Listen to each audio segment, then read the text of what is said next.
నీకేమీ లేదని ఏమీ తెలీదని అన్నారా నిన్ను అవమానపరిచారా? తలరాత ఇంతేనని తర్వాత ఏమోనని రేపటి గురించి చింతించుచున్నావా?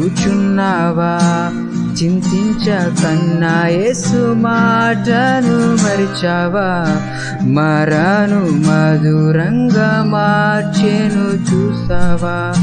చింతించకన్నా యేసు మాటను మరిచావా?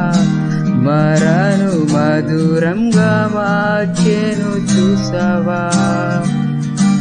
కన్నీరేనమ్మా కరుణించు యేసు నిన్ను విడువబోడమ్మా.